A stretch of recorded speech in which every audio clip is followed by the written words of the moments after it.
स्वमेव कर्ता सर्वस्य भर्ता हर्ता च सर्वथा। हे देव देव महादेव, आप ही हमारे कर्ता भर्ता हर्ता सब कुछ है। ऐसी देवताओं ने कन्यादान के बाद प्रार्थना की। महादेव बड़े प्रसन्न हुए। ब्रह्मा जी ने कहा भाई अब दोनों को स्नान कराया जाए। कन्यादान के बाद ब्राह्मणों ने बड़े ही आदर पूर्वक उन्हें अभिषेक कराया, स्नान कराया। उसके बाद ध्रुव दर्शन कराया। विवाह जब होता है तो विवाह में अगर दिन में विवाह है तो वर और वधू को ब्राह्मण सूर्य दर्शन कराते हैं, और रात्रि में विवाह होता है तो ध्रुव तारा के दर्शन कराते हैं। अब तो बंद उसमें हो रहा है हाल में, तो ध्रुव और सूर्य तो दिखना ही रहे। पर ऐसी मानता है कि जब ब्राह्मण देवता कहते हैं कि वर वधू दोनों ध्रुव तारा को देखिए, तो लोग देखते हैं। पहले खुले मंडप में, आकाश में, आंगन में विवाह होता था। पर अगर नहीं भी दिख रहे हैं, मौसम से बदली है या कुछ ऊपर मंडप में आच्छादित है, तो भी मन से स्मरण कर लेने के उनका ध्यान करना चाहिए वर वधू को, और कहना चाहिए कि हाँ हमने दर्शन कर लिए। कहते हैं जो ऐसा नहीं कहता है और धोखे से या जल्दबाजी से या अज्ञानता में बोल देता है कि महाराज हमने दूरदर्शन तो देखा ही नहीं या नहीं दिखाई दे रहे हैं, तो उसका सौभाग्य नष्ट हो जाता है। इसलिए ध्रुव दर्शन करना चाहिए। शिव जी ने और पार्वती जी ने ध्रुव दर्शन किया। जिस तरह से ध्रुव अटल हैं, स्थिर हैं, इसी तरह से आपका सौभाग्य भी अटल रहे, स्थिर रहे, अखंड रहे। फिर ब्रह्मा जी से प्रेरित होकर सभी ब्राह्मणों ने हृदयालंबन करवाया। हृदयालंबन कैसे होता है?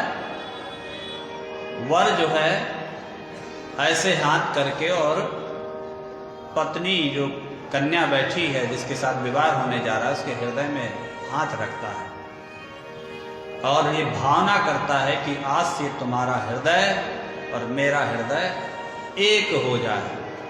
जो मेरे चित्त में है मन विचार बुद्धि, जो तुम्हारे चित्त में है, वो दोनों एक हो जाएं। हम दोनों का विचार मन बुद्धि चित्त अलग अलग नहीं। जो तुम सोचो वो मैं सोचूं, जो तुम्हें अच्छा लगे वो मुझे अच्छा लगे, जो मैं सोचूं वो तुम सोचो, जो मुझे अच्छा लगे वो तुम्हें अच्छा लगे। इस तरह से जैसे दूध और पानी एक हो जाए, मिल जाए, इस तरह से इसको हृदयालंबन कहते हैं।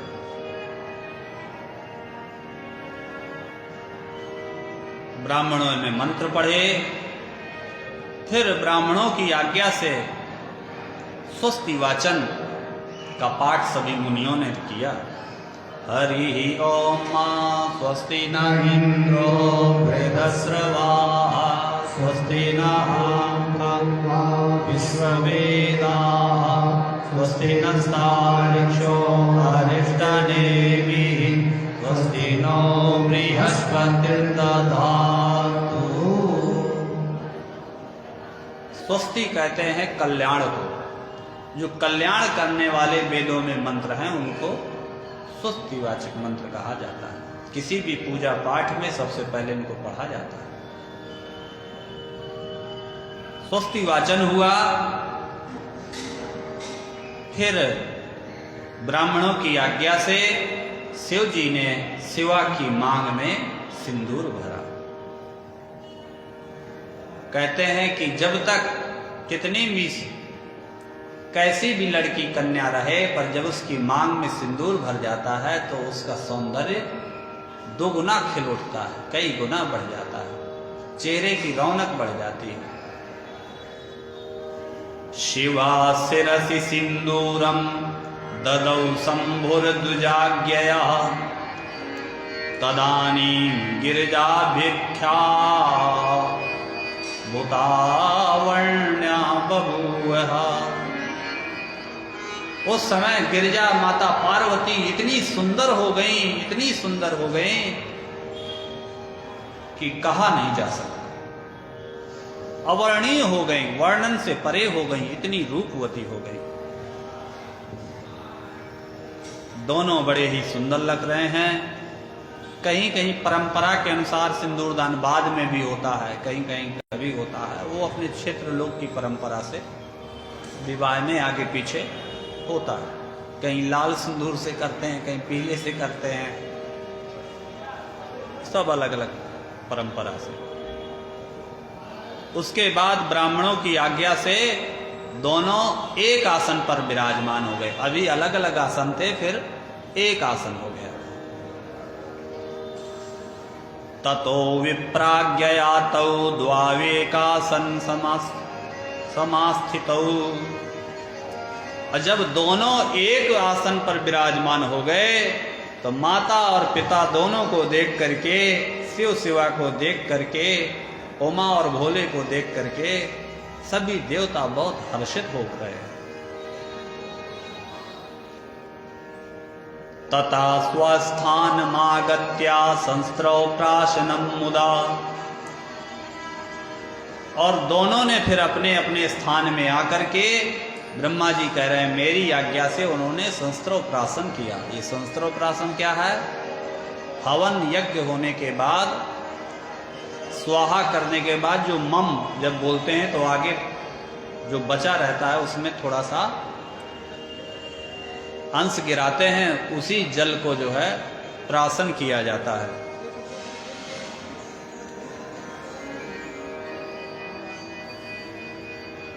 संस्त्रोप्राशन हुआ।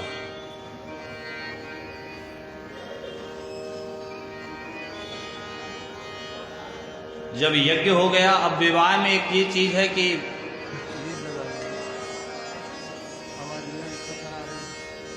विवाह में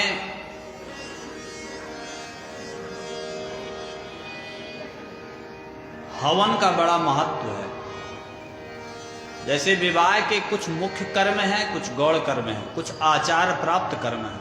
मुख्य कर्म जो जरूरी हैं सभी को करना ही चाहिए, उनके बिना विवाह पूर्ण नहीं माना जाता। गौण कर्म जो उसके साथ अंगभूत कर्म लगे हुए हैं उनको भी करना चाहिए। और कुछ कर्म होते हैं आचार प्राप्त, अर्थात परंपरा से चले आए, लोकाचार चला आ रहा है इसलिए उसको किया जाता है। तो मुख्य कर्म बिल्कुल नहीं छूटना चाहिए। उन मुख्य कर्मों में से एक है हवन। और चूंकि लान इत्यादि में होने के कारण धुआं होगा, खराब हो जाएगा, इसलिए लोग हवन करने से बचते हैं। और बहुत करते भी हैं तो थोड़ा सा वही दिया जला देते हैं, उसी में थोड़ा। एक जगह तो हम विवाह करा रहे थे, हवन की सामग्री ही नहीं थी, हमने कहा ले आओ, अरे बोले महाराज खराब हो जाएगा, कहाँ धुआं होगा, ऐसा ही दिया जल रहा है, इसी में हमने कहा कुछ तो कम से कम स्वाहा हो जाए विवाह की आहुतियाँ। तो उन्होंने वही अगरबत्ती तोड़ के और 4 छठों दी, बोले इसी से करा दीजिए।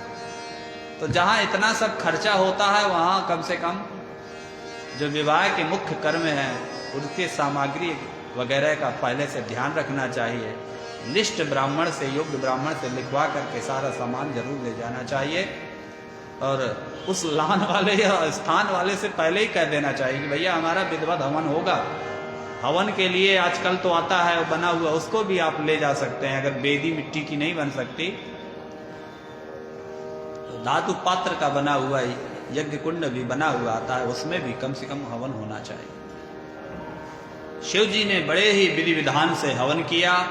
हवन के बाद पूर्ण पात्र ब्रह्मा को दान किया और फिर आचार्य को गोदान किया। एक गोदान होता है जब पिता अपनी कन्या को दान करता है, उसके बाद गोदान भी करता है। और विवाह होने के उपरांत वर वधू भी दोनों मिलकर के ब्राह्मण को फिर गोदान करते हैं। फिर शिव और शिवा ने दोनों ने मिलकर ब्राह्मणों को खूब मुद्राएं दी, 100 मुद्राएं, स्वर्ण मुद्राएं, करोड़ों रत्न, अनेक प्रकार के द्रव्य दिए। जो भी विवाह आपका संपन्न करा रहे हैं उन ब्राह्मणों को खूब दान दक्षिणा देनी चाहिए। तो विवाह में लाखों खर्चा हो रहा है, तो 10-20 हजार में बहुत जो है, ब्राह्मणों से ज़्यादा पैसा तो ढोल नगाड़ा वाले ले जाते हैं। और जो बारात लगने का जब समय 8 बजे न होता है तब आते हैं, 10 बजे आप पहुंचे नहीं, तुरंत वहीं अभी टीका हुआ नहीं, कहते हैं हमें दूसरी जगह जाना है, जल्दी हमारा हिसाब करिए। और जो रात भर 4 दिन ब्राह्मण आपकी जब विवाह पत्रिका मिलाई जाती है तब से बेचारा परेशान रहता है, तब से आपके साथ महाराज ये कुंडली आई है, देखिए, देख रहा है आधा घंटा, ये गुण निकाल रहा है, वो अभी न निकाल रहा है, हाँ मिल गया, ये नहीं मिल रहा, ये ठीक है। अभी साधारण चीज है, कम से कम 1 घंटा तो लगता ही है स्थिर मन से। फिर वहाँ बात नहीं बनी, दूसरी जगह, तीसरी जगह, पंडित जी आप भी चलिए साथ में, अपना काम छोड़ के बेचारा जा भी रहा है, चलो हम भी चलते हैं। फिर छई माटी जहाँ होती है 6 दिन पहले से मिट्टी लाया जाता है, फिर मंडप 3 दिन पहले से मंडप करवाने जा रहा है, फिर हल्दी लगवाने जा रहा है, तेल चढ़वाने जा रहा है, फिर घर में पूजा करा रहा है, फिर उसके बाद बारात में जा रहा है, फिर वहाँ रात भर जग रहा है, शादी करा रहा है, फिर लौट के अभी आकर के फिर उसको घर में जो है सत्यनारायण सुनाना है, सब सारा चीज वो जो है छोटी छोटी बात पे उससे पूछना है, सब बताना है। तो जो कितने दिनों से लगा हुआ है और सब सारी चीजें इस एक भरोसे कि मेरे यजमान के बच्चे की जब शादी होगी, और वो भी बीच में भी कई दिनों से सब कुछ आपका छोटा मोटा सारी चीज आपको त्योहार बताता है, आपको जनेऊ देता है, आपके समय समय पे घर आता है दान, ताकि बच्चे की इनके घर शादी होगी तो मुझे बढ़िया दक्षिणा मिलेगी। और उस समय आप 10-20 हजार रुपया में ऐसा अगर मन खराब करते हैं पंडित जी का, तो उस जो 9 जोड़ा बना है उसका कल्याण कहाँ से होगा। इसलिए पूरी कोशिश करनी चाहिए कि ब्राह्मण देवता को प्रसन्न रहें, और कहना चाहिए कि महाराज जी खूब आराम से विधिवत कराइए, कोई दिक्कत की बात नहीं।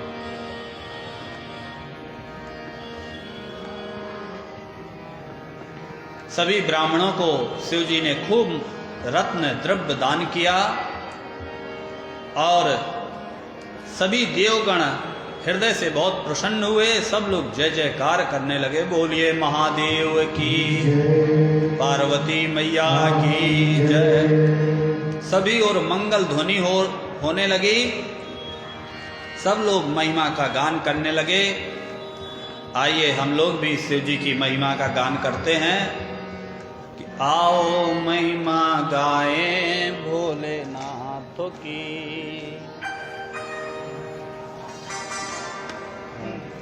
आओ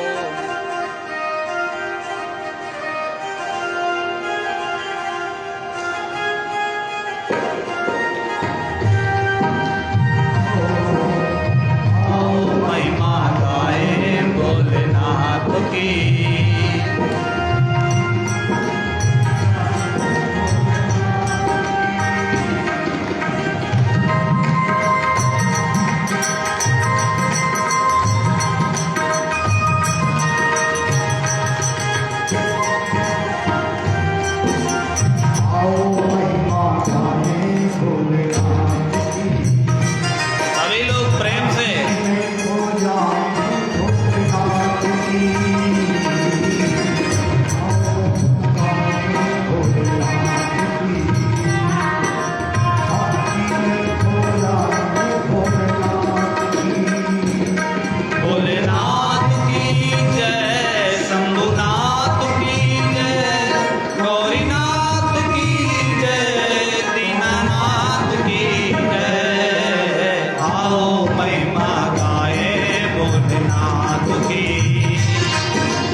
सभी लोग भोलेनाथ की महिमा गा रहे हैं, भक्ति में खो जा रहे हैं। शंभु बड़े प्रसन्न हो रहे हैं, नगर की स्त्रियां भी बड़ी प्रसन्न हो रही हैं। आनंद को बढ़ाने वाली वाद्य ध्वनि हो रही है, मंगल ध्वनि हो रही है। तभी जो है सभी स्त्रियां वही विवाह हो गया लगभग। अभी बचा है कोहबर। शिव और शिवा को ली और कोहबर की ओर जाने लगी।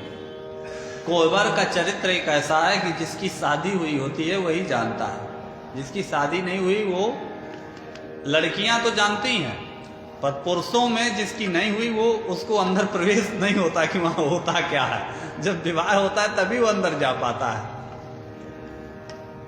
तो कोहबर समझ रहे हैं ना, विवाह के बाद लड़का लड़की को फिर एक कमरे में ले जाते हैं जहां पूजा महिलाएं की रहती हैं, वहां बैठाई और वहां पर बड़ा हास परिहास करती हैं। कहीं कहीं जो है बत्ती मिलाई होता है, वहीं पर एक दीपक में 2 बत्ती रहती हैं, दोनों बत्ती को एक कर देते हैं कि आज से आप दोनों एक हो गए।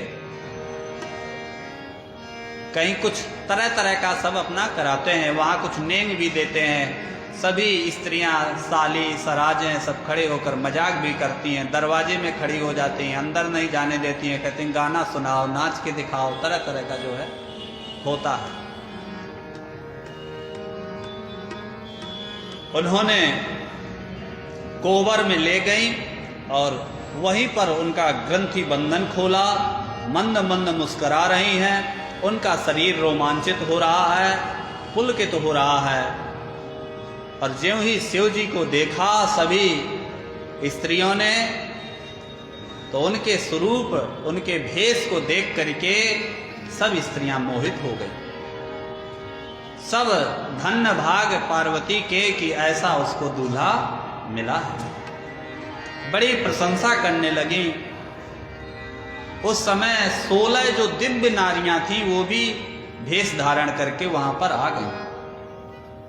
उन 16 में सरस्वती मैया, लक्ष्मी, सावित्री, जाह्नवी, अदिति, सची, लोपामुद्रा, अरुंधति, अहल्या, तुलसी, स्वाहा, रोहिणी, वसुंधरा, शतरूपा, संज्ञा और रति, ये सभी देवताओं की जो स्त्रियां हैं, मुनियों की स्त्रियां हैं, महान माताएं हैं, ये भी सब जो है स्त्री बन करके सज धज के वहीं कोहबर में आ गई, जहां भोले बाबा मैया पार्वती के साथ बैठे। बोले भाई विवाह तो हो गया, इनसे कुछ बात अभी मनवा ले, नहीं दोबारा फिर कभी मानेंगे नहीं, अभी मौका है।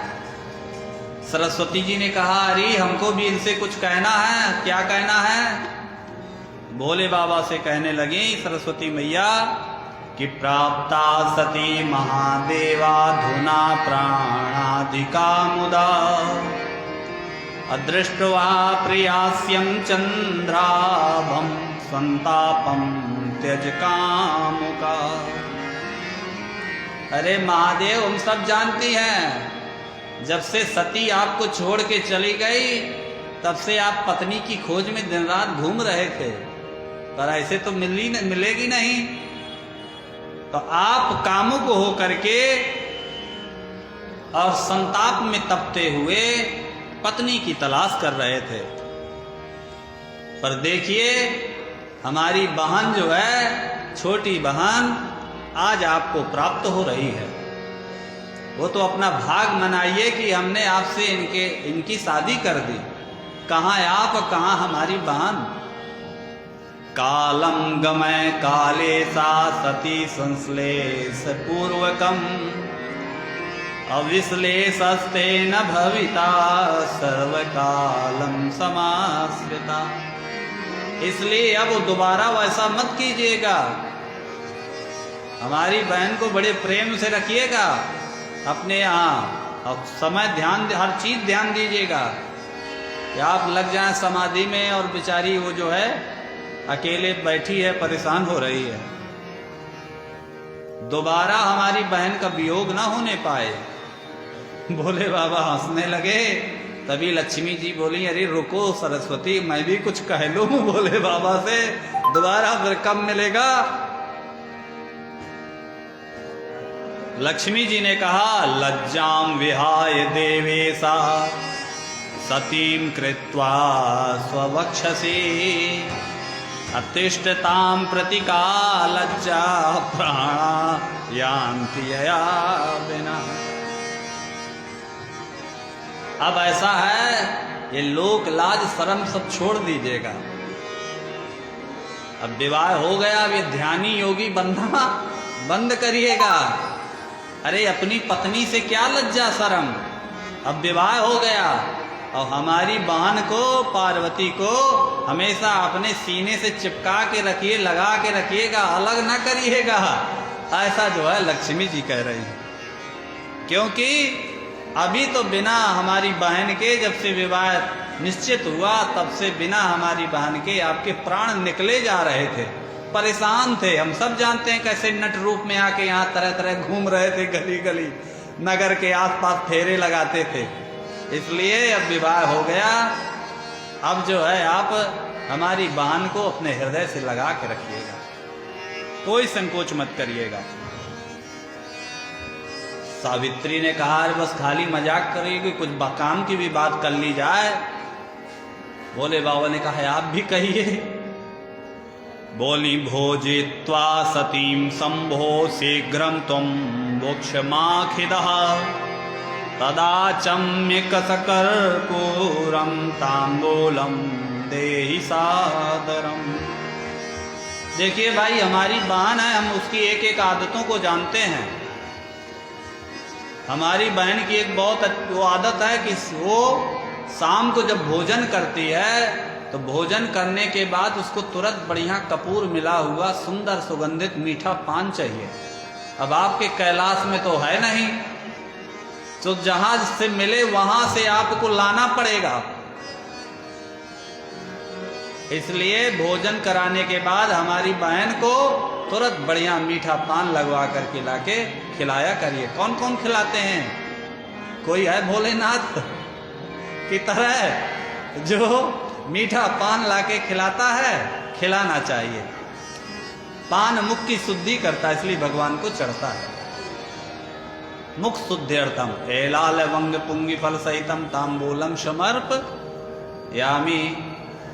और फायदेमंद भी होता है, चूना इसी बहाने अंदर जाता है। पर हाँ, कत्था नुकसानदेह है, कत्था नहीं खाना चाहिए। और किसी चीज की अति भी नुकसानदेह है। बहुत लोग दिन भर मुंह में भरे रहते हैं, ये गंदी आदत है। भोजन के बाद मुख शुद्ध करने के लिए आप तांबूल ग्रहण कर सकते हैं कभी कभार। तो मुख की दुर्गंध का भी नाश करता है और चूना से आपको कैल्शियम की भी, हड्डी की भी मजबूत होती है।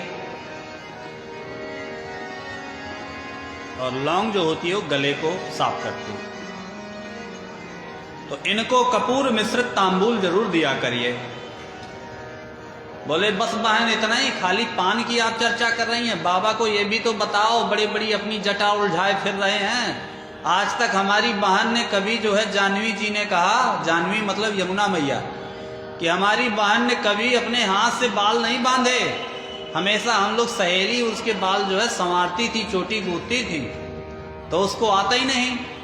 इसलिए अब आज से सुबह सुबह स्नान करके जब आएगी, आपको कंघी लेके बैठ जाना है और पहले हमारी बहन के बाल सुलझाना है, बढ़िया चोटी गूंथना है। स्वर्ण कांति कराम धृत्वा केशान मार्जयोषिता कामिन्या स्वामी सौभाग्य सुखम नाता परम भवे। क्योंकि जो कामनी स्त्रियां हैं, जो सौभाग्यशाली स्त्रियां हैं, इससे बढ़कर के पति से और कोई सुख उन्हें प्राप्त नहीं होता। अब आप लोग ये सोच सकते हैं कि पति पत्नी को सबसे बड़ा सुख कौन सा देता है, या पत्नी किस समय सबसे अच्छा महसूस करती है पति से। चाहे आप लाख धन दौलत, घर मकान, शरीर जो भी दे दीजिए, पत्नी सबसे ज्यादा अच्छा पत्नी को लगता है जब पति अपनी पत्नी के बाल संवारे, चोटी बांधे। हाँ, भगवान राम ने भी चित्रकूट में स्फटिक शिला पर बैठ करके मैया सीता के बाल संवारे। ये इसमें स्त्रियों के बाल बहुत ही बालों को कभी पकड़ करके डांट फटकार नहीं करना चाहिए। ये इज्जत सम्मान का स्वरूप होते हैं। दुशासन ने किया तो क्या हुआ, पूरा महाभारत हो गया। इसलिए पत्नी सबसे अच्छा उसको सुख प्राप्त होता है, सौभाग्यशाली स्त्री को, कि काश मेरा पति भी कभी मेरे जो है। इसलिए आप सब पतियों से हमारा कहना है कि आप लोग भी घर में जा कर के भोले बाबा की सीख को, जानवी मैया को अपनाइएगा, तो आपका घर भी भोले बाबा जैसा सुंदर हो जाएगा। अदिति मैया ने कहा, अरे पानी आने की व्यवस्था आपके यहाँ क्या है? भर करके गंगा जी से पानी नहीं लाएगी हमारी बहन। भोजन के बाद तुरंत पानी चाहिए, आपको पानी की भी व्यवस्था करना है। सची बोले, ये क्या करेंगे, इनके बारे में तो मैं बता रही हूं। जब से सती जी गई तब से ये दर दर रोते हुए फिर रहे थे, हमें सब पता है। कृत्वा विलापम यद्धे तो हो शिवान कृत्वा च वक्षसी। अब भोले बाबा सबकी बातें सुनते जा रहे हैं, मंद मंद मुस्कुराते जा रहे हैं। देखिए, ससुराल की गालियां सबको अच्छी लगती हैं, वो भी साली सराजे करते हैं तो बड़े प्यार से दे इकट्ठा होके, तो मीठी लगती हैं। अब वही गली मोहल्ले में कोई गरिया दे तो आदमी झगड़ा करने पर उतारू, और ससुराल में तो अमृत से रस से घुली हुई रखती है। बोले ये तो दर दर रोते हुए घूम रहे थे, विवाह नहीं हो रहा था सती के बाद। इसलिए हमारी बहन को अब छोड़िएगा नहीं, ध्यान रखिएगा। लोपामुद्रा जी ने भी बात कही कि स्त्रियों का जैसा व्यवहार है वैसा करिएगा। अरुंधति मैया ने कहा, अरे भला मानो हमारा एहसान मानिएगा, भूलिएगा नहीं। हम माँ मैना जब रूठ गई थी, शादी के लिए साफ मना कर दी थी, तो मैं ही जाके समझाई थी आपके बारे में, तब आज विवाह हुआ है। इसलिए हमें कभी मत भूलिएगा, और अपने से भी ज्यादा हमारी बहन को प्यार करिएगा। मया दत्ताम सतीं मेना तुभ्यं दातु मनीप्सिता विविधं बोधयित्वे मां सुरतिं कर्तुमर्हसि। अहल्या मैया ने कहा, गौतम ऋषि की जो पत्नी थी अहल्या माता, वो भी वहां बैठी थी। बोली, देखिए हम एक साधु की पत्नी है तो हम उसका दुख जानते हैं। दिन भर तपस्या करते हैं, खाने पीने का ध्यान नहीं देते हैं, साधना करते हैं, व्रत करते हैं, कमजोर हो गए हैं हमारे स्वामी जी, और आप भी ऐसे ही दिख रहे हैं। कहाँ हमारी पार्वती छोटी सी, कहाँ है आपके जन्म का कोई पता नहीं, कितने कल्प होंगे आप, जन्म जन्मांतर आपका, आप बूढ़े हो गए तो बूढ़े के साथ अब हमारी बहन को बांध दिया गया। तो एक चीज का ध्यान करिए कि पहले तो जवान होइए, युवा बनिए। तो कैसे बनेंगे? कैलाश में सुना है बड़ी जड़ी बूटियां हैं, तो उन जड़ी बूटियों से जाके च्यवनप्राश बनाइए जो च्यवन ऋषि ने बनाया था। खूब सुबह शाम खाइए पीजिए और नहा करके बढ़िया माले साले शरीर को बलिष्ठ बनाइए, तभी ना हमारी बहन सुख महसूस करेगी। ये बूढ़ों की तरह घूम रहे हैं बबूत लगा करके। वृद्धावस्थाम परित्यज्य, ये वृद्धावस्था को छोड़िए। अह्याति वे तरुणो भवा, तरुण हो जाइए। अयेन मेनानुमन्येता त्वाम सुतार्पित मानसा। तुलसी जी भी विराजमान थी, उन्होंने कहा, अरे बहना ये क्या करेंगे, इनको तो जानती हैं, इन्होंने तो कामदेव को जला दिया है। जब कामदेव नहीं है तो ये क्या तरुण होंगे, क्या सुख देंगे हमारी बहन को। स्वाहा ने कहा कि आप बुरा मत मानिएगा महादेव, ये हमारा स्त्रियों का एक स्वभाव होता है मजाक करना, तो हम लोग इसीलिए आपसे इस तरह से मजाक कर रही हैं। रोहिणी ने कहा कि आप सब जानते हैं, आप हमारी पार्वती की सभी कामना को पूर्ण करिएगा। वसुंधरा ने कहा, देखिए हमारी बहन के कहने का इंतजार मत करिएगा। बहुत पुरुष होते हैं जब पत्नी कहे तब जो है कोई कार्य करते हैं। हमारी बहन क्या चाहती है इशारों से समझ जाइएगा और उसको तुरंत जो है, बहुत ऐसी चीजें होती हैं कि पत्नियां चाहती हुई भी कभी प्रकट नहीं करती पुरुष से, पति से कहती नहीं है। तो समझदार पति वही है कि वो हाव भाव समझ करके उनकी उस काम को पूरा कर दे। शत्रुपा जी बोली, भोगम दिव्यम विना भुक्त्वा नाही तुष्ये क्षुधातुरा येन तुष्टिर्भवेत् शंभो तत्कर्तुमुचितं स्त्रियाः। जिससे हमारी बहन सुख रहे, भोले बाबा वैसे ही करिएगा। संज्ञा ने कहा, अरे सबसे बड़ी बात तो मुझे पता है, मैं जो अपनी बहन की सेवा करती हूँ। सबने कहा, तुम क्या करती हो? बोले, पलंग शाम को सोते वक्त कौन बिछाता है अपनी बहन का? मैं ही ना बिछा रही हूँ तब से। आज तक उसने कभी अपना बिछौना लगाया है? खाना खाने के बाद उसको तुरंत नींद आती है। तो बोले बाबा, पहले मेरी बहन जब भोजन को बैठा दीजिएगा, जाके तुरंत बिस्तर पहले से लगा मिले, जाके वो तुरंत सोएगी, उसको अपने हाथ से न बिछाना पड़े। तूर्णम प्रस्थापय प्रीत्या पार्वत्या स शंकरम रत्न प्रदीपम तांबूलम तर्पम निर्माय निर्जने। जब उन स्त्रियों ने इस तरह से कहा तो निर्विकार, महायोगियों के भी योगी, गुरुओं के भी गुरु, निर्विकारस्य भवा भगवान्य योगिंद्राणाम गुरुर्गुरु। शिव जी ने एक बात मात्र कही और सारी देवियां चुप हो गई। एक वाक्य में सबको चुप करा दिया। बड़े प्रेम से मुस्कुरा करके कहे कि देव्यो न ब्रूत वचनम एवं भूतम ममांतिकम जगतां मातरा साध्वा पुत्रे चपलता कथम। कहे, मैं जानता हूँ आप सब देव माताएं हैं, आप ऋषि माताएं हैं, मुनियों की पत्नियां हैं, और आपका तो मैं पुत्र हूँ, बालक की तरह हूँ, और आप हमारी माता के समान हैं आप लोग। और अपने बच्चे के सामने आप ये सब क्या कह रही हैं, क्या बोल रही हैं? सब लजा गई बेचारी, अपना अपना मुंह ढक के इधर उधर ताकने लगी, एक दूसरे को कहने लगी, तुम ही तो कह रही थी, वो कह रही आपने भी तो कहा है। सब चुप हो गई। बोले बाबा ने बस खाली उनको माता कह दिया, स्वयं को पुत्र बना लिया, सब शांत हो गए। शंकरस्य वचा श्रुत्वा लज्जिता सूर्योषिता बभूव संभ्रमा तूष्णीं चित्रपुत्तलिका यथा। उसके बाद सबने शिव जी को मिष्ठान खिलाया, पार्वती मैया को मिष्ठान खिलाया, कपूर युक्त पान खिलाया। तभी उन्हीं सब स्त्रियों के बीच में एक और दुखियारी बैठी थी। बेचारी बड़ी दुखी थी, कुछ नहीं कह रही थी।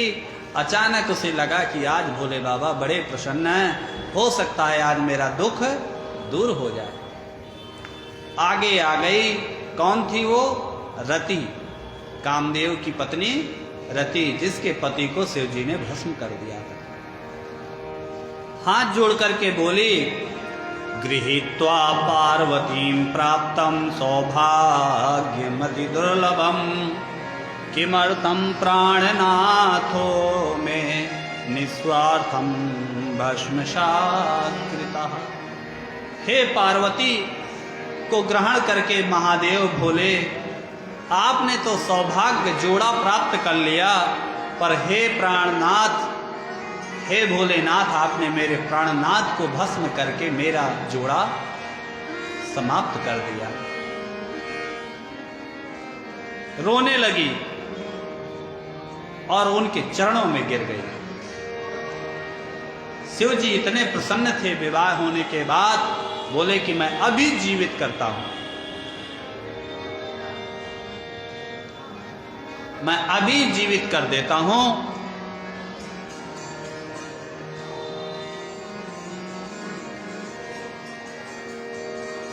तो देवताओं ने क्या किया था, जब कामदेव भस्म के हुए थे, शिव जी को प्रसन्न कर लिए थे, तो देवताओं ने रति से कहा था कि ऐसा है, ये जो भस्म होने की राख है, चिता की राख है, इसको जल्दी से समेट के रख लो कहीं। तो उसने थोड़ा बहुत कुछ अंगों की राख थी अपनी साड़ी की गांठ में बांध के रखी थी।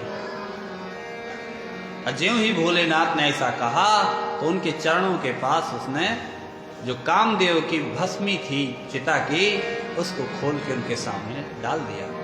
शिव जी ने एक कृपा दृष्टि की और कामदेव प्रकट हो गए। बोलिए भोले शंकर भगवान की। सभी देवता बड़े प्रसन्न हो गए, पता चले रे कामदेव जीवित हो गए, क्योंकि जब कामदेव नहीं थे तो सभी देवता भी योगी जैसे हो गए थे।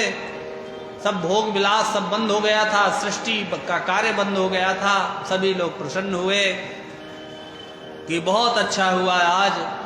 सभी देवियां प्रार्थना करने लगी, भक्त वत्सल नामा तुम दीन बंधुर्दयानिधि कामम जीवय सोत्साहम रतिम कुरु नमोस्तुते। पर ये कहा कि आज से ये कामदेव तुम्हारा अनंग रूप में व्याप्त रहेगा, सबके मन मस्तिष्क में व्याप्त रहेगा। पहले तो एक आकृति रूप में चलते थे और पावर भोले बाबा ने दे दिया कि अब ये सबके दिमाग में हावी रहेगा, बिना स्वरूप के रहेगा। अब उसको बाण चलाने की जरूरत नहीं है, किसी के भी अंदर से कितने पावर दे दिए, मजबूत बना दिया कामदेव। और कहा पुरुष रूप में आपको मैं कह चुका हूं, द्वापर में श्री कृष्ण के पुत्र प्रद्युम्न के रूप में प्राप्त होंगे। सभी लोग भोले बाबा की प्रार्थना कर रहे हैं कि महादेव शंकर जो हैं हमारे बड़े ही निराले हैं, बड़े ही भोले भाले हैं, आप सब दीनों के दुखों को दूर करते हैं। भोलेनाथ से निराला, भोलेनाथ से निराला कोई और नहीं। भोलेनाथ से निराला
से निराला कोई और नहीं।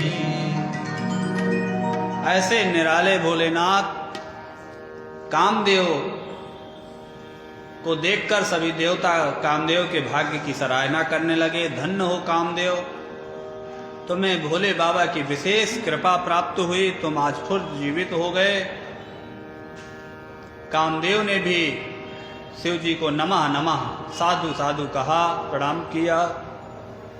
सभी देवताओं ने भी शिव की आराधना की। जय शंभो खिलाधारा, जय नाम महेश्वरा, जय रुद्र महादेवा, जय विश्वम्भर प्रभो, जय कालीपते स्वामिन्, जयानंद प्रवर्धका, जय त्र्यंबक सर्वेशा, जय मायापते प्रभो। सभी देवता भोलेनाथ की वही प्रार्थना कर रहे हैं। हिमालय ने यहाँ पर सभी बारातियों को विधिवत ज्योनार कराई, सबको बैठाया जाए। 56 प्रकार के भोजन, तरह तरह के पदार्थ परोसने लगे।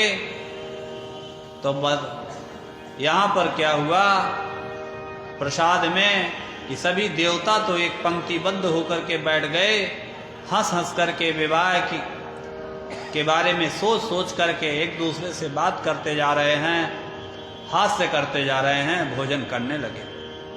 पर तभी देखे कि अरे हमारे सामने पत्तल रखा था, कहाँ गायब हो गया। अभी बतियाने में ऐसे लगे और हाथ नीचे किए तो जमीन में लगा, पत्तल ही गायब। तो किसी का कुछ गायब, किसी का लड़ुआ कोई उठा ले गया, किसी का की पूड़ी कोई ले गया। तरह तरह का कौतूहल होने लगा। यहाँ पर बगल में सामने बैठे थे नंदी भृंगी वीरभद्र, उनके सभी गण। अब वो लोग जो है देवताओं को भोजन में परेशान कर रहे थे, आनंद लेते हुए भोजन कर रहे थे। देवता दूसरे तो हंस रहे थे, जिनका गायब नहीं हुआ था, जिसका गायब हुआ था वो संकोच कर रहे थे, दोबारा मांगेंगे तो कहेंगे कितना एक ही चीज मिठाई खा रहे हैं। फिर भी जो है परोसने वाले तुरंत व्यवस्था करते थे, तुरंत परोस देते थे। खूब कुतूहल होकर बान चंडी भी अपने गणों के साथ बैठ के बढ़िया ज्योनार कह रही हैं, भैया की आज शादी हुई है, भाभी बड़ी सुंदर आई हैं, घर जल्दी चलूंगी, सब व्यवस्था करूंगी, मैं तो अपने ही प्रेत पे बैठा के ले चलूंगी। किसी ने कहा बहन हो तो तुम्हारे सही, अब भाभी को प्रेत में बैठा के ले चलोगी अपने साधन पे। भैया आपके भाई साहब के पास स्वयं बहुत बढ़िया साधन है बढ़िया आनंद है। सभी देवता प्रसन्नता पूर्वक भोजन कर रहे हैं। ऋषिगण भी सभी अलग अलग पंक्ति में बैठ करके मंत्रोच्चारक पूर्वक फर्स्ट क्लास जो है प्रसाद पाने लगे। सुंदर सुंदर प्रसाद पा रहे हैं। तथा चंडी गणाः सर्वे बुभुजाकृत भोजनाः कुतूहलं प्रकुर्वन्तो नानाहास्यकरा मुदा। भगवान विष्णु भी ब्रह्मा जी के साथ, सभी इंद्र इत्यादि अपनी देवता भी अपनी अपनी पत्नियों के साथ तरह तरह के व्यंजन पा रहे हैं। जहाँ अन्नपूर्णा स्वयं विराजमान हो, अपने आप सब प्रकट हो जा रहा है। यहाँ पर शिव जी और पार्वती मैया को लोग एक जगह बैठा करके प्रेम से भोजन कराया। शिव जी ने अपने हाथ से स्वयं भोजन कराया और भोजन के उपरांत सभी स्त्रियां और जो मैनाक इत्यादि साले थे सब शिव जी को ले गए जनवासे में। 2 जनवासा बना था, एक विशेष वीआईपी जिसमें भोले बाबा को रुकाना था दूल्हे राजा के लिए, और एक वो भी वीआईपी था, बहुत सुंदर था, उसमें सारे देवी देवताओं की व्यवस्था थी, वो थोड़ा दूर था। भोले बाबा को वहां पर जनवासे में बैठा दिया गया। सभी स्त्रियां आई, ढोलक लेकर के गान करने लगीं, लोकाचार से नृत्य करने लगीं। महोत्सव होने लगा, वेदों की ध्वनि होने लगी, चारों ओर फिर से बाजा बजने लगे। इतना ध्वनि हुई उस मंगल गान की कि सारा संसार महान कोलाहल से व्याप्त होकर के जय जयकार करने लगा। हिमवान इतनी सेवा सत्कार कर रहे हैं, विवाह पूरा हो गया, ब्रह्मा जी कह रहे हैं अब चलना चाहिए, और एक दिन और अभी तो मैं आपका कोई सेवा सत्कार नहीं कर पाया, और मौका दीजिए। ऐसा कह करके कई दिनों तक टालते जा रहे हैं और अपने अतिथियों का भरपूर सत्कार से कर रहे हैं। सभी देवता भी कहने लगे अब तो चला जाए। बोले जब दूल्हे राजा का पता लगाया जाए, वो तो अंदर नगर में अपने उसमें है विशेष। सब देवता गए, बोले महादेव विवाह किस तिथि को हुआ था, आज कौन सी तिथि है, अब चला जाए कैलाश की ओर, यहीं रहने का विचार है। बोले चला जाए, मैंने कब मना किया, आप ही लोग नहीं आए कहने। तो बोले चलिए तब हिमालय से कहा जाए। नारद इत्यादि मुनियों को नारद हिमालय के पास भेजा। हिमालय बड़े दुखी हो गए कि अब तो लगता है मुझे अपनी बेटी की विदाई करनी ही पड़ेगी। कितना भी कठोर हृदय पिता हो, पर बेटी की विदाई के समय उसका हृदय जरूर द्रवित हो जाता है, दुखी हो जाता है। बड़े दुखी मन से आए, मेना से कहे मेना अब कितने दिन अपनी बेटी को रखेंगे, एक ना एक दिन तो विदा करना ही पड़ेगा। चतुर्थी कर्म इत्यादि हुआ, विदा करने का समय आया। सब देवताओं ने कहा भोले बाबा जाइए एक बार माता को भी समझाइए, मनाइए, अपनी बेटी आपको दे रही है, ये परंपरा है। दूल्हा लौट के आता है, माँ को सास को समझाता है कि आपकी बेटी जैसे आपके यहाँ सुखपूर्वक रहती रही वैसे ही मैं रखूँगा, मुझे अपना बेटा ही समझिए, कभी कोई परेशानी नहीं होने दूंगा, जब आप कहेंगी तब मैं लेकर के आ जाऊंगा। तरह तरह से माँ को समझाता है, ढांढस बंधाता है। सही बात है, जिसने जन्म दिया, 9 महीने गर्भ में रखा, पाला पोसा, पढ़ाया लिखाया, बड़ा किया, और अचानक एक दिन उसको अपने से ऐसी जगह भेज देना जहाँ कोई पता नहीं क्या स्थिति होगी, वहाँ के लोग कैसे हैं, वहाँ की औरतें कैसे हैं, वहाँ के नियम कायदे क्या हैं। अब तो लोग बहुत कुछ देख लेते हैं, पहले तो कुछ भी पता नहीं रहता था।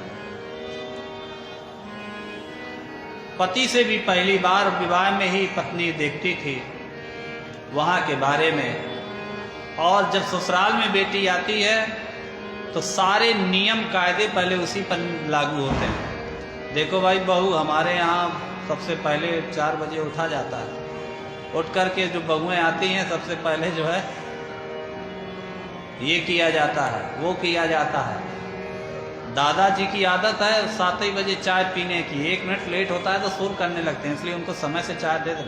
देखो भाई मुझे तो गर्म पानी चाहिए, 8 बजे पानी नहीं पिया तो पेट साफ नहीं होगा। पति देव देखो 10 बजे हमें जाना है, मैं यहाँ से 9:30 निकलूंगा, इसलिए फुल नाश्ता टिफिन सहित।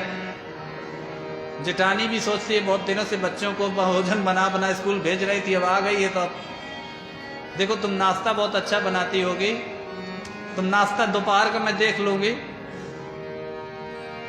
रात भर यही सोच के कि सुबह जल्दी उठना है, उसको नींद नहीं आती, कहाँ पिता के यहाँ, वो आराम से उठो बिटिया अब, और यहाँ से वहां आनंद से सोती थी। पल्लू नहीं गिरना चाहिए, ऐसे नहीं चढ़ना, झुक कर के चलना है। कोई भी आ रहा है तो पहले सबको सम्मान करना है, पैर छूना है, आगे नहीं जाना, पहले सास जाएगी, फिर वो जब बुलाएगी तब आना है, फिर पैर छुओ, फिर जितने वहां बड़े बैठे फिर सबके छुओ। फिर कोई कह रहा है गाना सुनाओ, बेचारी को आता हो ना आता हो, नहीं सुनाती तो अरे बड़ी ढीठ है, कुछ नहीं जानती लगता है, माँ ने कुछ सिखा के नहीं भेजा है, गाना नहीं गा पाती, नाच के दिखाओ। अब अगर एक बार किसी ने कहा गा दो तो लगी ढोलक लेके गाने। नौटंकी में भर्ती रही है क्या लगता है। देखो बात शर्म ना भी नहीं की, मुंह से निकला नहीं। गांव की औरतें हैं, किसके मुंह में क्या, तुरंत ही ढोलक उठाई, किसी को गाने नहीं दी, लगे गाने। कैसे भी जो है हर तरह से। अब ऐसे घर में जाके सबको संभालना, सबको, सबका सम्मान करना, सबको खुश करना, इसीलिए बिटिया, कन्या, स्त्री बड़ी त्याग की मूर्ति मानी जाती है, पूज्य मानी जाती है, देवी मानी जाती है। ये तो ऐसे धान के समान है कि जन्म उसको लगाया कहीं जाता है और वो कहीं फलता फूलता, कहीं जन्म होता है और किसी दूसरे कुल में जाकर के वहां उनकी वृद्धि करता है। मैना ने सोचा मेरी बिटिया वहां जाए, कोई उलहना ना आए, इसको पतिव्रत का नियम मालूम होना चाहिए, ससुराल में कैसे रहना चाहिए। इसलिए इसको मैं क्या बताऊं, कैसे समझाऊं। तो अपने पुरोहित की, ब्राह्मण की, जो ब्राह्मणी थी, उनको बुलाया और कहा पंडिताइन जी, ब्राह्मणी जी, आप जा करके मेरी बेटी को समझाइए कि ससुराल में कैसे रहना चाहिए, पतिव्रता स्त्री को कैसे रहना चाहिए, पति धर्म का उपदेश दीजिए। उसके बाद ही मैं अपनी बेटी को विदा करूंगी।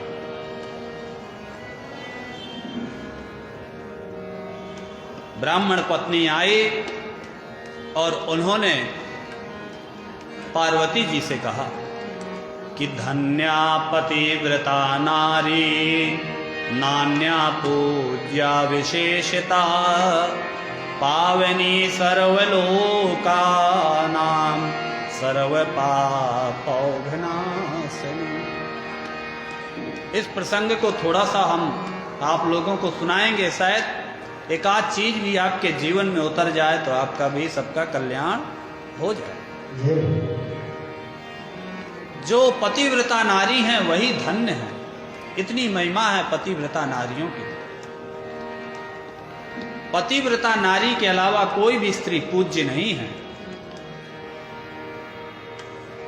हे शिवे, जो स्त्री अपने स्वामी पति की परमेश्वर के समान सेवा करती है, वह संपूर्ण भोगों को भोग कर अंत में अपने पति के साथ स्वर्ग को, इच्छित लोक को प्राप्त होती है। पतिव्रता च सावित्री लोपामुद्रा रुन्धति, सांडिल्या सतरूपान शूया लक्ष्मी स्वधा सती। बहुत सारी ऐसी पतिव्रता स्त्रियां हुई जिनके भय से और बड़े बड़े राक्षस दैत्य डरते थे और जिनका सम्मान पूरा संसार करता था, उनको आज भी पूछता है। चाहे सावित्री जी हो, चाहे लोपामुद्रा हो, अरुंधति मैया हो, सांडिल्या हो, शतरूपा हो, अनसुईया हो, लक्ष्मी हो, इत्यादि सभी अनेकों हुई, पर सबका कहां तक वर्णन किया जाए। ये सब पतिव्रत धर्म पालन करके ही इतनी पूज्य हुई कि ब्रह्मा विष्णु महेश भी ने इनका सम्मान किया। अनसुईया माता के पतिव्रत धर्म के प्रभाव से तो ब्रह्मा विष्णु महेश तीनों देवताओं को उनके यहां बच्चा बन के, बालक बन के रहना पड़ा। माता अनसुईया ने डाल दियो पालना, झूल रहे तीनों देव बन करके लालना। ये पतिव्रत धर्म का, पतिव्रताओं का धर्म महान है। महान पतिव्रता धर्म श्रुति स्मृति सुनोदिता, यथायो वर्ण्यते श्रेष्ठो न तथान्योस्ति निश्चितम्। जितना श्रेष्ठ पतिव्रत धर्म है उतना श्रेष्ठ कोई नहीं। तो ये पतिव्रत धर्म जब इतना श्रेष्ठ है तो इसको कैसे करना चाहिए? तो इसके नियम है। स्त्री को चाहिए कि जब अपना प्रिय पति भोजन कर ले तब जो है स्वयं पति भक्ति में परायण होकर के भोजन करे। अब आज के जमाने के हिसाब से तो इसमें बहुत चीजें मेल नहीं खाएंगी, नहीं मिलेंगी। अब पति को देर से आना है, बेचारी भूखी बैठी है तो क्या करे? अपना खा के रख दिया, ढक करके आना, निकाल के किचन में रखा है, खा लेना। कहां तक बैठेंगे? तो पतियों को भी ध्यान रखना चाहिए। पतियों को भी अपनी पत्नी, जैसे शिव जी को सभी माताओं ने कहा कि आप हमारी बहन का इतना आदर सम्मान करिएगा, इसी तरीके से पति के प्रति पत्नी को भी भक्ति रखना चाहिए, दोनों को परस्पर। जब पति खड़ा हो तो उस समय पत्नी को भी खड़ा हो जाना चाहिए। वो बेचारा खड़ा होकर के सामान खोज रहा है, वो अपना आजकल इसमें जो है ना बड़ा, ये जितना फायदेमंद है उससे कई गुना ये नुकसान भी कर रहा है। लाभ है कि ये आपकी बात को दूसरे से तुरंत करा देता है, आपके संदेश को पहुंचा देता है। और नुकसान ऐसा है कि आपके समय को बर्बाद करता है। पति के सो जाने पर ही शयन करें, उसके उठने के पहले स्वयं जग जाएं। पति से कभी छल ना करें। माता अनसुईया ने डाल दियो पालना, तीन देव झूल रहे बन करके लालना, तीन देव झूल रहे बन करके लालना।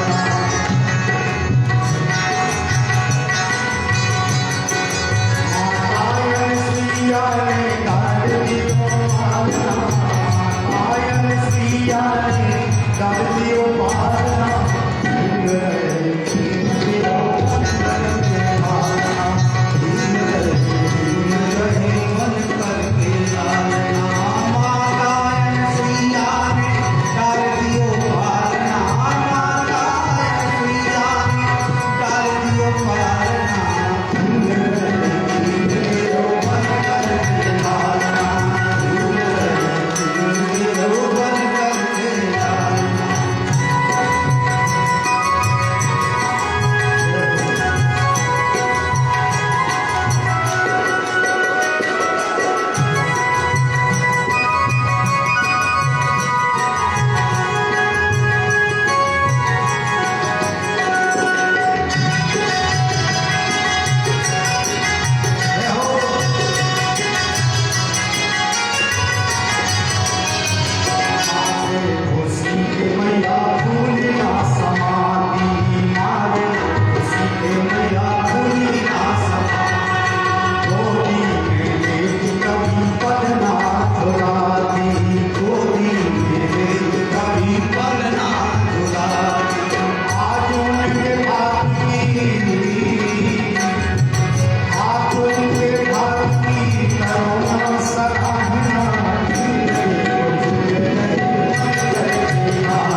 ऐसे पतिव्रता धर्म का पालन करने वाली अनसुईया माता, जहाँ तीनों देव बच्चा बन करके, उनका बालक बन करके वहां पर रहे।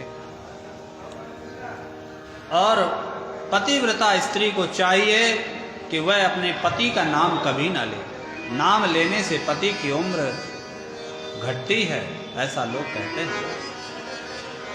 पति अगर कभी कुछ कठोर वचन भी कह दे तो उसको तुरंत जवाब न दे, बड़े प्यार से सम्मान से उनसे बोलना चाहिए।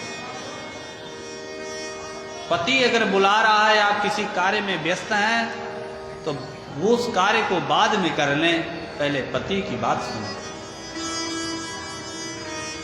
दरवाजे पर पतिव्रता स्त्री को बहुत देर खड़े नहीं रहना चाहिए और इधर उधर आते जाते हुए लोगों को नहीं देखना चाहिए। बहुत लोगों की आदत होती है बालकनी में, दरवाजे में बस जो है, ऐसा पतिव्रता स्त्रियों को नहीं करना चाहिए। किसी का भेद लेकर किसी को बताना, मोहल्ले में फलानी के यहाँ क्या हुआ, किसकी लड़ाई हुई, किसका आज क्या हुआ, पति से किसका झगड़ा हुआ, किसी की नंद देवर भौजाई में क्या क्या झगड़ा हुआ है, उसका काम ही बस वहाँ का उससे बताया, वहाँ से उससे बताया, वहाँ से उससे बताया। ये सब काम पतिव्रता स्त्रियों को नहीं करना चाहिए। बिना कहे पति अगर पूजा करने के लिए बैठे हैं, जय हो, हर हर महादेव, जय। पतिव्रता स्त्री को चाहिए कि पति के पूजन करने के लिए पूजन की सामग्री को पहले से जुटा के रखें। खूब सौभाग्यवती रहिए, खूब बालक आपका स्वस्थ रहे,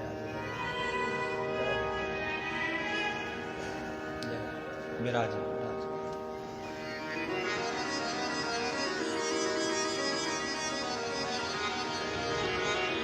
पति अगर कहीं गए हैं तो उनके आने की प्रतीक्षा करें। बिना पति की आज्ञा से कभी तीर्थ यात्रा न जाएं। कहीं तीर्थ यात्रा करने का मन है, पति रोक रहे हैं, या मान लीजिए उतने आस्तिक नहीं हैं, उतने धर्म में निष्ठा रखने वाले नहीं हैं, या उनकी अधिक व्यस्तता है, पर आप उनसे दिन रात झगड़ा करके और चली गई, तो ऐसा भी नहीं करना चाहिए। पति की अनुमति से ही तीर्थ यात्रा करनी चाहिए। किसी उत्सव को देखने के लिए कहीं जाने के लिए भी उनसे अनुमति ले लेनी चाहिए। अगर पति ने ऐसा कह रखा है कि कोई मेरी तरफ से हमेशा के लिए बार बार पूछने की जरूरत नहीं है, तुम्हारी जहां इच्छा करे तुम जा सकती हो, मुझे कोई दिक्कत नहीं, तो फिर कोई बात नहीं, खूब आराम से घूमिए। अगर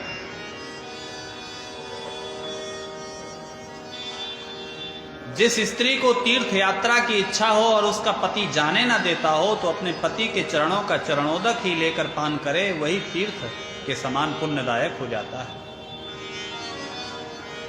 पति का बचा हुआ भोजन, किया हुआ भोजन, अगर भोजन करने के बाद बचा है तो उसको आप कर सकती हैं, वो आपके लिए प्रसाद है, और या उसने जिस थाली में खाया है उसी थाली में भी परोस करके आप खा सकते हैं। पर आजकल तो साथ ही बैठ के, तो साथ बैठ के खाने को नहीं कहा, पति खा चुके जिस थाली में, उस थाली में आप परोसेंगे तो कुछ ना कुछ अन्न के कण रहते हैं, वो प्रसाद स्वरूप आपके अंदर जाएगा।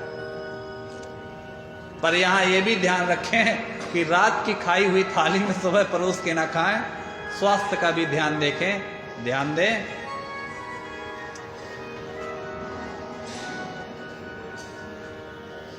घर की सामग्री को ठीक तरह से रखना चाहिए पतिव्रता स्त्री को। सब सामान कहाँ व्यवस्थित, कौन सी वस्तु कहाँ, सब जब फैला हुआ यहाँ का वहाँ, सब ऐसा बिखरा नहीं होना चाहिए घर का सामान। बिना पति की आज्ञा के कोई उपवास नहीं करना चाहिए, नहीं तो उसका फिर फल नहीं मिलता।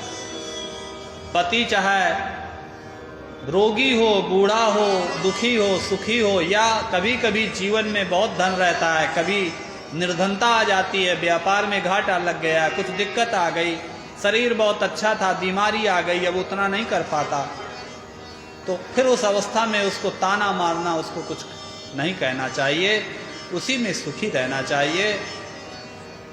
जब आप अशौच अवस्था को, जो मासिक शौच अवस्था है, प्राप्त हो जाएं तो 3 रात्रि तक थोड़ा सा बचा के रखना चाहिए। उसका मतलब यह है कि आपको अधिक से अधिक आराम करना चाहिए। यहाँ भेदभाव नहीं है, इस शास्त्रों में स्त्रियों को भेदभाव नहीं कहा गया कि उनको अलग रखो, बाहर उनको छुओ नहीं, भेदभाव नहीं है। उसके प्रति का भाव यह है कि इस समय शरीर बहुत कमजोर हो जाता है, कष्ट होता है, चलने फिरने लायक उतना रहता नहीं, इसलिए आप अधिक से अधिक एक स्थान में आराम करें, घर का और सारा काम ना करें। बाकी लोग भोजन पानी इत्यादि बना लेंगे, झाड़ू बुहारी कर लेंगे, पूजा इत्यादि कर लेंगे, आप अधिक से अधिक आराम करिए। उसका ये भाव है।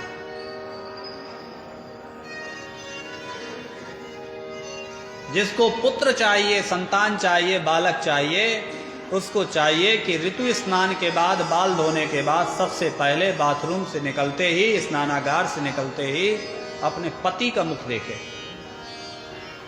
कहते हैं कि सब पति का मुख देखती है जो औरत स्नान करके, बाल धो करके, और फिर जो बालक आता है वो उसी के आकृति का आता है। अगर आपने किसी कन्या, घर की महिला, कोई जेठानी, देवरानी, बिटिया मिल गई तो फिर कन्या होगी और उसी को पड़ जाएगी। इसलिए जब संतान उत्पन्न करने की इच्छा हो तो स्नान जाने के बाद पति देव से कहें, प्रभु अभी आज यहीं आप विराजिए। तो पति के स्वरूप का पुत्र होना अच्छा माना जाता है। जो पतिव्रता स्त्री हैं, पति की लंबी उम्र चाहती हैं, उनको हमेशा हल्दी, कुमकुम, सिंदूर, काजल, तांबूल, आभूषण, बाल संवार करके, बांध करके, हाथों में कंगन, कर्णफूल इत्यादि धारण, जो श्रृंगार की चीजें हैं, जो भी चीजें हैं वो पहने रहना चाहिए। बहुत लोग फैशन में आजकल ऐसा कि पता ही नहीं चलता है कि लड़की है कि लड़का है। बाल श्रृंगार की वस्तु है तो पीछे से भाई साहब कहना पड़ता है, जब मुड़ के देखती हैं तब आइडियल, अरे गलती हो गई दीदी। तो और उल्टा हो गया, लड़के इतना बढ़ा लिए हैं कि उनको दीदी का सब मूछ सब जो है पुरुषों की जो निशानी है उन्होंने अपनी खत्म करके वो स्त्री बनने जा रहे हैं और स्त्रियां पुरुष बनने जा रही हैं। तो अपने से संतुष्ट कोई नहीं है, एक दूसरे की नकल में सब। और सौभाग्य सूचक जो चिन्ह है, इससे सुंदरता आती है। बहुत लोग सिंदूर इंदूर लगाती हैं तो ऐसे बाल करके यहाँ छुआ लेती हैं, तरह से ढक लेती हैं, पता ही नहीं चलता। अब हम लोगों को बड़ी दिक्कत होती है जब प्रणाम करने आती हैं, किसी भी सौभाग्यवती स्त्री प्रणाम करे तो ब्राह्मण को सौभाग्यवती का आशीर्वाद देना चाहिए। अब कैसे देखें, क्या कहें, किसको क्या कहना है, क्या नहीं कहना, यही पहचान देख करके ना ही ब्राह्मण आशीर्वाद देता है। तो इसको खूब बढ़िया अच्छे से धारण करना चाहिए। पति के सामने जब भी जाएं तो सज धज करके रहना चाहिए, संवर के जाना चाहिए। पति देवता आ गए तो पड़ी हैं बिल्कुल ऐसे ही कोप भवन की तरह। फिर आप कहती हैं कि हमारे पति हमारी तरफ ध्यान ही नहीं देते हैं, फिर झगड़ा करती हैं। कहाँ से ध्यान दें जब वो आते हैं घर तो ऐसा स्वरूप रहता है कि लगता है मंत्रा जी हैं बेचारे। बाहर से आते हैं, घर चलें शांति मिलेगी, सुख मिलेगी, पत्नी के प्रति प्रेम मिलेगा, और जब घर आए तो वहां जो है दूसरा ही स्वरूप है। कहाँ लड़ाई झगड़ा, ये नहीं है वो नहीं, आपको तो कुछ फुर्सत ही नहीं है घर के बारे में। मतलब विशेष करके भोजन के वक्त तो बढ़िया समय मिलता है, उठ के भी नहीं जा सकता है।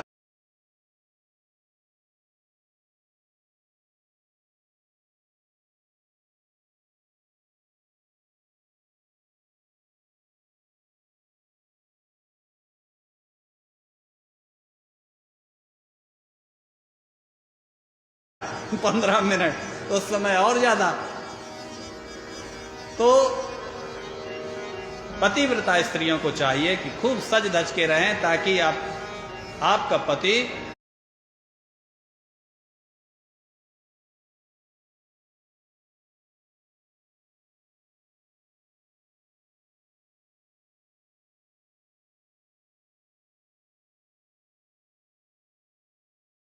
आपको खूब प्रेम करे, पर जब पति बाहर चला जाए, परदेश में चला जाए, तब आप थोड़ा सा बहुत सजने धजने की जरूरत नहीं है। पर इसका मतलब ये नहीं कि स्वच्छ भी ना रहे, नहाएं भी ना, स्नान ध्यान खूब करें, पर बहुत तैयार होके यहां वहां घूमने फिरने। क्योंकि स्त्री क्यों लिए, किसके लिए सचती है? अपने पति के लिए सचती संवरती है। और पुरुष किसके लिए कमाता है? अपनी पत्नी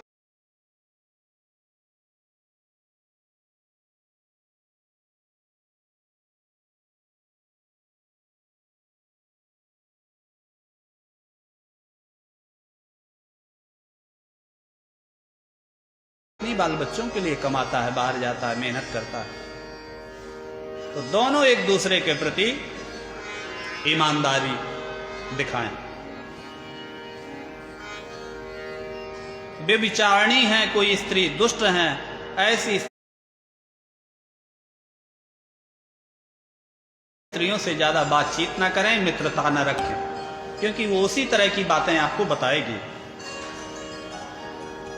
ओखली में जो धान कूटा जाता था पहले, मूसल, झाड़ू, सिल, लोढ़ा और देहली पर, दरवाजे पर जो बीच में, इसमें कभी पतिव्रता स्त्रियों को नहीं बैठना चाहिए। जब पति आपको प्रेम करना चाहते हैं, उस समय लड़ाई झगड़ा नहीं करना चाहिए। पति के प्रसन्न होने पर प्रसन्न रहें। पति अगर किसी कारण से दुखी है तो उनके दुख को बटाने की कोशिश करें। संपत्ति और विपत्ति दोनों अवस्थाओं में एक रूप रहें। कभी भी पतिव्रता स्त्री को पति से ये नहीं कहना चाहिए कि घर में घी नहीं है, नमक नहीं है, तेल नहीं है। 3 चीजें कभी नहीं कहना चाहिए। लिस्ट लिख दो, पर्चा थमा दो, या स्वयं जाके ले आओ। ये 3 चीजें है नहीं है, घर में लेते आना, ऐसा नहीं कहना चाहिए। घी, तेल, नमक घर में नहीं है, इससे उस घर में कभी फिर जो है धन की वृद्धि नहीं होती।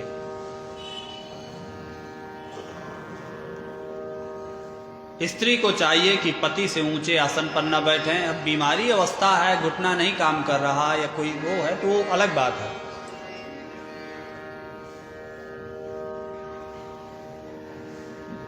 पति के जो भाई बंधु हैं, माता पिता हैं, उनका भी यथोचित सम्मान करना चाहिए। बहुत नियम बताए हैं। पति को तू तड़ाक से कहकर नहीं बोलना चाहिए। जो औरत पति को तू तड़ाक से बोलती है वो अगले जन्म में गूंगी होती है। याई तुम कृत्यम प्रियम ब्रूयान मूका सजायते खलु। जो स्वामी को बचाकर, अपने आदमी को बचाकर किसी और पुरुष को लुके छुपे देखती है गलत नजर से, तो अगले जन्म में वो एक कहानी बनती है। इसलिए आंखों से भगवान को देखो, अपने पति को देखो, और नहीं तो फिर एक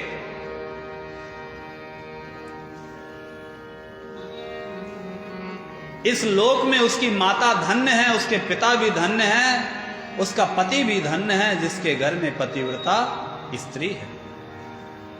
पतिव्रता स्त्री से 3 वंश, पितृवंश, मातृवंश, पतिवंश, तीनों पूर्वज स्वर्ग में सुख का उपभोग करते हैं। एक अगर पतिव्रता हो गई तो 3 वंश के पूर्वज आनंद से स्वर्ग में रहते हैं।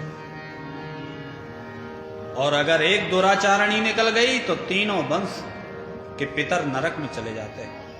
कहते हैं पति, ऐसी पतिव्रता स्त्री जहां चरण रख देती है जिस भूमि पर, उतनी वो जमीन तीर्थ हो जाती है। उस जमीन के मिट्टी माथे पे लग जाने से, सिर पे लग जाने से व्यक्ति पवित्र हो जाता है।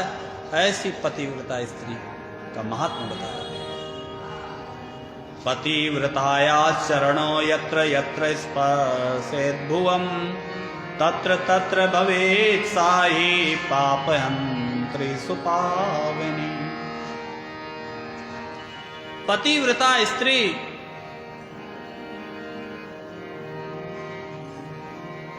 को देखकर सारे तीर्थ प्रसन्न हो जाते हैं कि आज हमारे जल में स्नान करेंगी तो हमारे बड़े पापी स्नान कर गए हैं, तो जो ये पाप हमारे जल में छोड़ गए हैं, आज ये पतिव्रता स्त्री के स्नान करने से हमारे सारे पाप भस्म हो जाएंगे।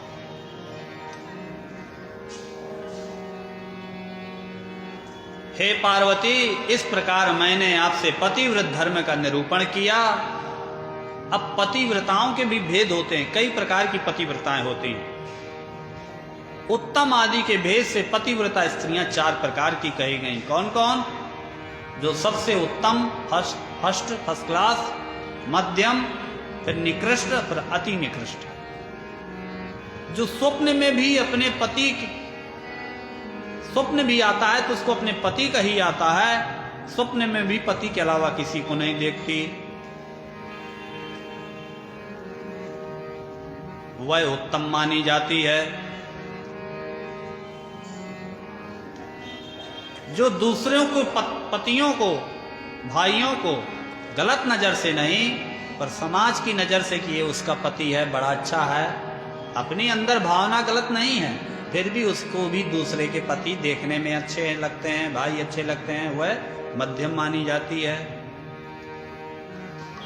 जो स्त्री अपने मन में ये मान करके कि नहीं मुझे ये नहीं करना चाहिए, ये मेरे लिए अधर्म है, और ऐसा अधर्म मान करके गलत कार्य नहीं करती, मन तो कर रहा है पर कि ये अधर्म है, पाप पड़ेगा, इसलिए ऐसा नहीं करना है, वह निकृष्ट मानी जाती है। मतलब तीसरे नंबर की, 3rd नंबर की। और जो पर वो भी पतिव्रता है,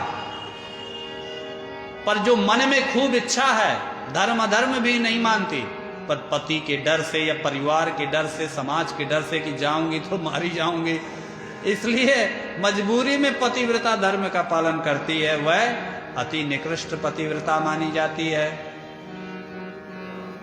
ये चारों प्रकार की पतिव्रताएं, फिर भी वो पतिव्रता है। चारों प्रकार की पतिव्रताएं पापों को हरने वाली हैं और इस लोक में और परलोक में आनंद को प्रदान करने वाली है।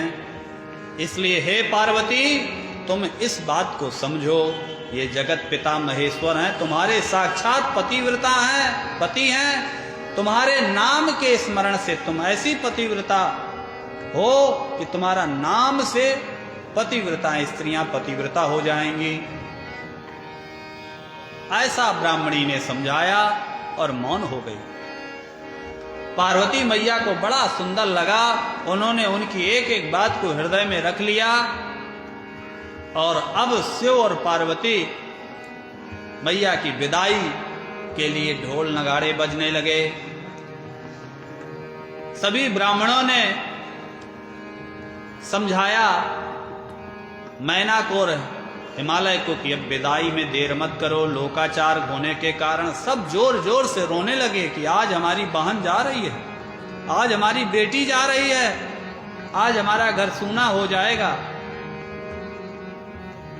चाहे जितना सुंदर घर बना हो, चाहे जितना बढ़िया बनाए हो, आप आलीशान महल बना हो, खूब सब कुछ बढ़िया रहता है, सब रिश्तेदार जुड़े रहते हैं। विवाह के बाद जब बिटिया का विदा हो जाती है, बाकी सब वहीं रहते हैं, खाली आपके घर का एक सदस्य जाता है, पर वो घर खाने को जैसे काटने को दौड़ता है, फिर उस घर में रौनक सुंदरता नहीं लगती कुछ दिनों तक, अजीब सा वो घर लगता है। जो वहाँ रहने वाले वो भी सोचते हैं यार जल्दी भागो यहाँ से, चलो। जो रिश्तेदार भी हैं वो भी नहीं, अब वहाँ उनको उच्चाटन सा होने लगता है, चलो चला जाए, अब यहाँ हो गया। घर वालों को भी वो घर अजीब सा लगता है। मकान सुंदर नहीं होता, बिल्डिंग सुंदर नहीं होती, उसमें रहने वाले लोग सुंदर होने से वह सुंदर लगने लगती है। इसलिए जिस घर में गृहिणी है वही ग्रह है, उसी का जीवन ग्रस्त है। अब बिना पत्नी के, बिना अच्छे लोगों के तो खंडर है, मतलब ईंट मिट्टी गारा का बना हुआ एक बिल्डिंग है। पार्वती जी भी रोने लगी, मैना ने हृदय से लगा लिया, मूर्छित हो जा रही हैं, फिर रोने लग रही हैं। माता और पार्वती मैया को रोते देखकर सभी भाई रोने लगे, सभी सखियां रोने लगीं। ब्राह्मणों ने सबको फिर समझाया कि अब विदाई की बेला आ रही है, लग्न आ रही है। मैना को धीरज मंगवाया। पार्वती मैया को शिव जी को चढ़ने के लिए पालकी मंगवाई। पालकी में ब्राह्मणों की स्त्रियों ने पार्वती मैया को चढ़ाया। सबने खूब सारा आशीर्वाद दिया, लोकाचार किया, खूब द्रव्य गांठ बंधन कहीं कहीं होता है। बिटिया की जब विदाई होती है तो सब महिलाएं आती हैं, कन्या को गांठ कुछ पैसा देती हैं। गठबंधन किया, गांठ बांधी, खोचा भरना भी जिसे कहते हैं कहीं कहीं। सभी ने शिव जी को प्रणाम किया और सभी लोग जो है चलने लगे। इधर जो है शिव जी मां पार्वती को लेकर सभी बारातियों के साथ सबसे विदाई मांग करके बड़े ही आनंद पूर्वक जा रहे हैं कैलाश की ओर। और उधर जो है सभी जो है रो रहे हैं, सिसक रहे हैं, नगर के बाहर खड़े हुए हैं। जहां तक दिखाई दे रही है पालकी, हाथी, घोड़े, बाराती, ध्वजा, पताका, उनकी धूल भी, आवाज भी अगर आ रही है तब तक घर जाने का मन नहीं हो रहा। खड़े हैं वहीं पर और शिव पार्वती का ध्यान कर रहे हैं सभी नगरवासी। तभी पता चला कि माँ तो आंगन में बेहोश पड़ी है। सब भाग के जाते हैं हिमाचल, उठाते हैं, जल्दी हम लिवाल आएंगे, फिर से पार्वती हमारी बेटी हमारे घर आएगी। तरह तरह का समझाते हैं,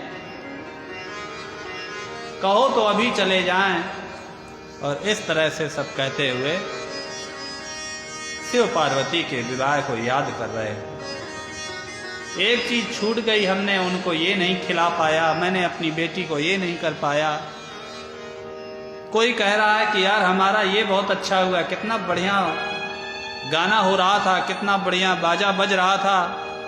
जैसे आजकल लोग शादी के बाद आते हैं, सबसे पहले क्या देखते हैं, दिखाओ मेरी सेल्फी कैसी आई है, फोटो कैसी आई। ऐसे सब याद कर रहे हैं। सब याद करते हुए शिव जी की बड़ी प्रशंसा और पार्वती मैया की कर रहे हैं। यहाँ पर शिव जी कैलाश पहुंच रहे हैं।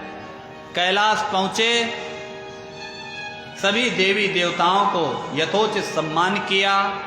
सब बोले महाराज अब हम लोगों को आज्ञा दीजिए। सभी बारातियों को शिव जी ने आज्ञा दी। सभी बाराती अपने अपने धाम को, लोक को गए।